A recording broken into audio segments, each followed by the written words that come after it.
going to tell you something. You Africans need to stop speaking on us Aborigines who were deported off of our lands in the British Isles.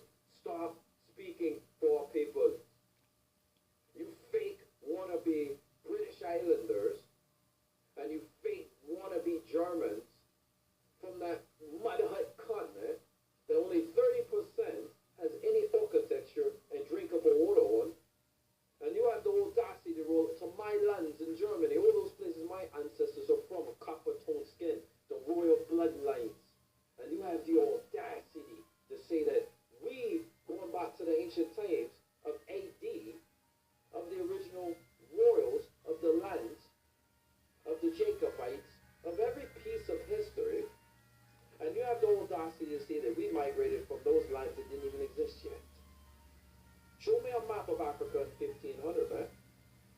And to the person who tagged me to this, I have since removed that person. They know who they are. I will not have them on my page tagging me into nonsense. This is the only time I answer an African any point of this video. Alright? Don't ever talk about our people in Ireland, of the original people, or Scotland, or Germany, or Switzerland. Yes, we have copper people that are still there to this day. Or Scotland, we got a brother up there also, many of them still there today. Ireland as well, right? Even Eastern Europe. So don't you dare tell us we came from Africa. That's a load of bullets, man. You're a liar. You are a bull-faced liar. And I have my family bloodline, and I have the freaking phenotype to prove I come from there. I grew up in the United States. That's the only difference. Minus that, guess what? Them bloodlines stay strong. You can't take that away. You little immigrants love coming to our countries over there, and then you love cosplaying as the original people, and it draws me absolutely insane. I'm tired of you cosplayers. It's time for us to take back what we truly are. If you read The American Discovery of Europe, you would see that Black Americans, aka American Indians, traveled to Europe. Then you had Aborigines of the land that were already in Europe.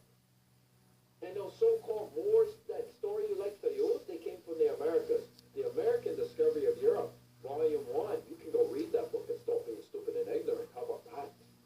And then you can read America's the Old World, Volume 2. Then you can read America's the Old World, the original Africa. Oh, that's going to smack you right upside your head. It shows how you guys are fabricated melanin. You're not even us. That name don't even belong to that continent. It belongs to South America. But you wouldn't know that because you don't read. And as you saw, that the man, he is a descendant of the Irish and the Scottish people and the Germans, the Aboriginal people of those lands that descended from the American Indians that went to Europe. And that also supports what I said in my video called American Indian Bloodlines in Egypt, British Isles, and Etruria. Okay, this is from the book The American Discovery of Europe. It says on page 3, at the bottom, it says, taken together, the pre and post 1492 periods offer the possibility that many Europeans have a trace of American ancestry, enough to complicate perhaps the work of geneticists seeking to trace human history by means of blood markers and DNA characteristics. I think, however, that the heart of our story must consist in the skill, courage, and adventurousness of these Americans who set sail on the high seas in kayaks of skin, dugouts of wood, great rafts, dugouts joined together, and even on the coast of California, and the Tomol boats of sewn-together planks. These ancient Americans were sailors and explorers, even in the coldest, most dangerous of seas. Neither the frigid climate of northern Greenland nor the hurricane-steered waters of the Caribbean succeeded in blocking them, setting out to sea for food, trade, and love of adventure. Francis Bacon, in his New Atlantis, 1623, as spokesperson for the mythical Pacific island of Basilam, relate to how the ancient Americans had very large fleets sailing the seas. About 3,000 years ago, or somewhat more, the navigation of the world, especially for remote voyages, was greater than at this day, and that great Atlantis that you call America, which have been junks and canoes, abounded then in tall ships, that the said country of Atlantis, as well as Peru, then called Coya, as that of Mexico, then named Tirambel, were mighty and proud kingdoms in arms, shipping, and riches, so mighty at that time. They both made two great expeditions, they of Tirambel, which was the name for Mexico, through the Atlantic and to the Mediterranean, and then they of Coya, which was Peru, through the South Sea upon this our island. Allegedly, none of the Mexicans were able to return to America from the expedition, and about a century later, Atlantis, America, was largely destroyed by great inundations. So as you see, by main accident of time, we lost traffic with the Americans, with whom, of all others, we had the most commerce. Now skip down to page 7 to show you a picture of some Indians that was making a boat. It says Americans in various stage of manufacturing a dugout boat. Okay. Then here's another one. It says pre-European use of rafts and sails along Panama and the South American coast. And those are supposed to be American Indians on that raft.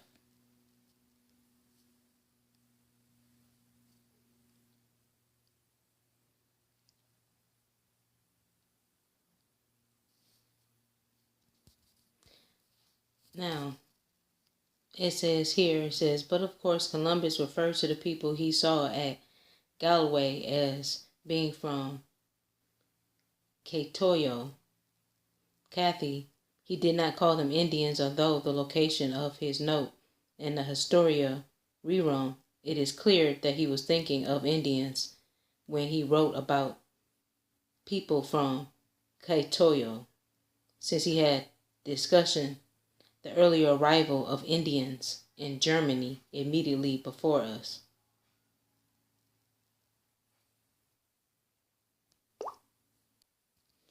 Now, on page 39 of the American Discovery of Europe, it says, interestingly, there is a possible genetic evidence that Native Americans, which we know is really American Indians, had reached Ireland, and that their ancestry descends among the modern Irish, and Australia, a Caucasian woman, in quotation marks, and 4 of her relatives, all of whom are of Caucasian Irish stock, meaning that they did not look Negro. It says were tested in connection with a blood donation to the Red Cross. It seems that the Irish lady in question made a donation that was incompatible with other blood samples, and it turned out that she had cells that were positive for the Diego gene. The Diego gene is a characteristic of blood found among the Native Americans, which should be American Indians, with the heaviest concentration of in Venezuela, Brazil, and the Andean region, but with a distribution around the entire Caribbean to North America and Puerto Rico as well. Says thus it is a circum-Caribbean characteristic not found among the Inuit people in North America, nor among the overwhelmingly majority of Caucasians and Africans. On the other hand, some Asian groups tested show low percentage of the antigen, as do some Eastern Europeans. I would argue then that when the Diego antigen appears, that it is a possible marker of Native American ancestry, since it is clearly defined place of concentration in the Circum-Caribbean region. Unfortunately, although I have communicated with medical authorities in Australia, I have been unable to find out from what part of Ireland the woman's family stemmed. Also, since Native American sailors could have put in at Irish ports in at the post of 1500 years, on occasion it is impossible to be certain when the Diego antigen reached Ireland, but it would seem much more likely that she was part American rather than part Asian. It is intriguing to think that Americans of 1477 and other people from America may have had a genetic impact upon the Irish. Such an idea, incidentally, does not surprise some modern Galawagans, some of whom have told me that the local people, especially those of the Aran Islands, show some hint of Native American features. Equally intriguing is the fact that the seal and otter stories and beliefs of these coastal peoples remain. One very much Native American stories. Strikingly similar are Irish seal and sea otter stories and Meluc or Oregon stories of marriages and humans with with sea otters and swordfish, for example. Perhaps there are some ancient American influencers among the people of Ireland and Scotland, influenced to join with the potato as key markers of the Irish and British life. So I'm going to stop right there. So basically, they were saying that there are indeed people in Europe that have American Indian ancestry, and that this woman who appeared to be Caucasian, that her blood had an antigen that they call Diego that is from basically South America and also throughout the Caribbean. So that's evidence of what the man was saying in his TikTok video, that those people are of American Indian descent. Okay, so like the heirs of Great Britain has stated, is that he was raised in the United States, and a lot of people of royal blood that happen to be of Aboriginal royal blood from Scotland, they get exiled. And this is proof of this. It was because of the Jacobite War. So the Jacobite Rising happened in 1745. It says the Jacobite Rising of 1745 was an attempt by Charles Edward Stuart to regain the British throne for his father, James Francis Edward Stuart. And then they said which clans were Jacobites. They said it was the Chisholm, the Dermond, the Hay, the McBain, McCole, McPhee, Livingstone or McLeah, and the Frey-Carson. Those were the names that were considered as Jacobites. Okay, so like the heirs of Great Britain has stated, is that he was raised in the United States, and a lot of people of royal blood that happen to be of Aboriginal royal blood from Scotland, they get exiled. And this is proof of this. It was because of the Jacobite War. So the Jacobite Rising happened in 1745. It says the Jacobite Rising of 1745 was an attempt by Charles Edward Stuart to regain the British throne for his father, James Francis Edward Stuart. And then they said which clans were Jacobites. They said it was the Chisholm, the Dermond, the Hay, the McBain, McCole, McPhee, Livingstone or McLeah, and the Frey-Carson. Those were the names that were considered as Jacobites. Now, this article is going to talk about how there are royal families that came from Scotland, and they were kidnapped and brought to Jamaica.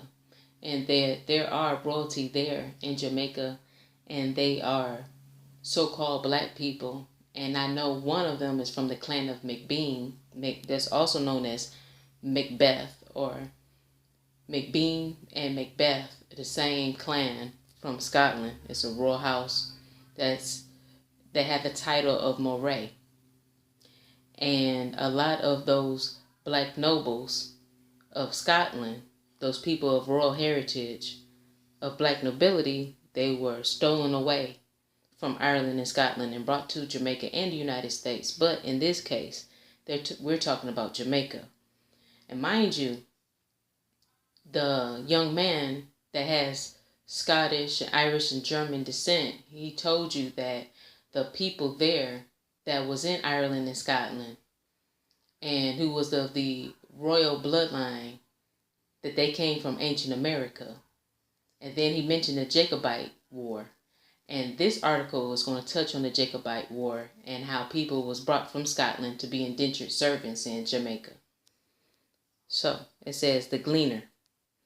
It says, King Charles III and his mother, the late Queen Elizabeth II, has known familial relationships in Jamaica. The connection is best demonstrated through an incident during the visit of Princess Alice, Countess of Athlone, to the St. Hilda Diocesan School at Brownstown at St. Anne.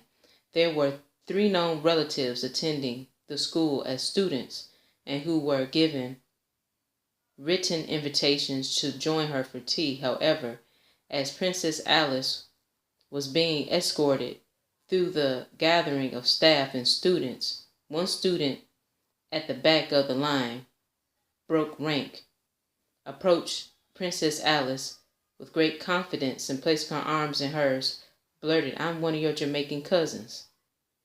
Princess Alice invited her to tea and to tell of their connections. There are Jamaican families who are close or distant cousins to the British and other royal families.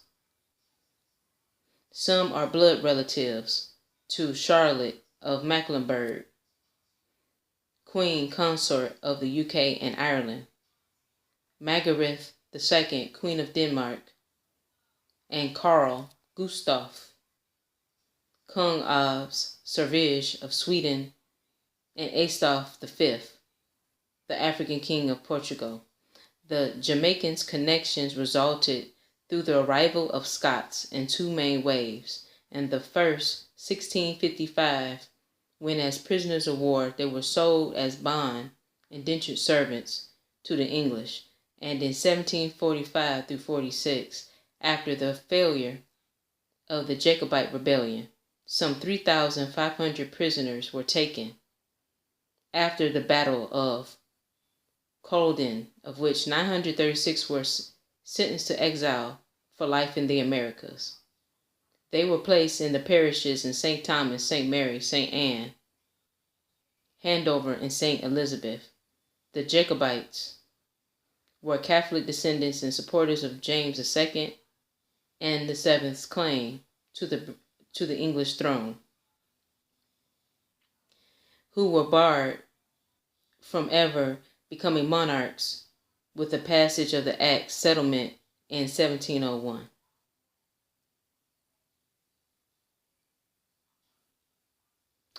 Okay, so that goes into it right there. And then, let's see here, it says 1704, Scotland passed the Act of Security, which gave them the right to choose their own monarch. However, that was countered with the Acts of Union in 1707 and led to the rebellion 1715, 1719, and finally 1745, when Scots chose King James III and Seventh over England's George I, which is the line of the current Charles III.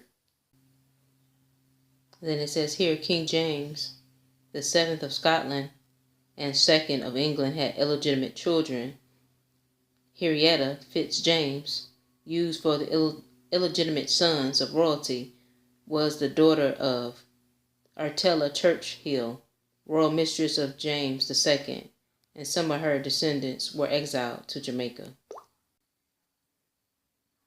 And then here it says another Jacobite descendant with Jamaican connections is the late Diana, Princess of Wales, whose son William, Prince of Wales, where he, to be crowned king, will be the first time that the crown will be united between descendants of Jacobites via his mother and the descendants of George I, with the possibility of other Jacobite pretenders to the throne. Perhaps a black Jamaican will occupy the throne of the UK in the future.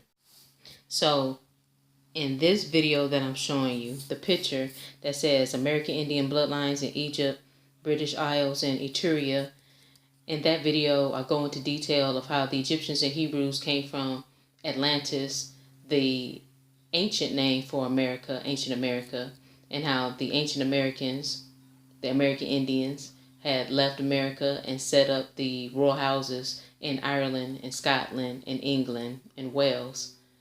And then later on at a latter date, those same royals had got exiled because of the Jacobite uprising, and they came to the United States and Jamaica. I will have a link to the books The American Discovery of Europe by Jack D. Forbes, explaining the ancient Americans and how they have a connection to Ireland and Scotland. And I also will have a link to my video talking about the American Indian bloodlines in Egypt, the British Isles, and Etruria, explaining how the royal houses, or what they call the black nobility, the royalty in Europe, in Ireland, Scotland, Wales, and England, is indeed connected to the American Indians.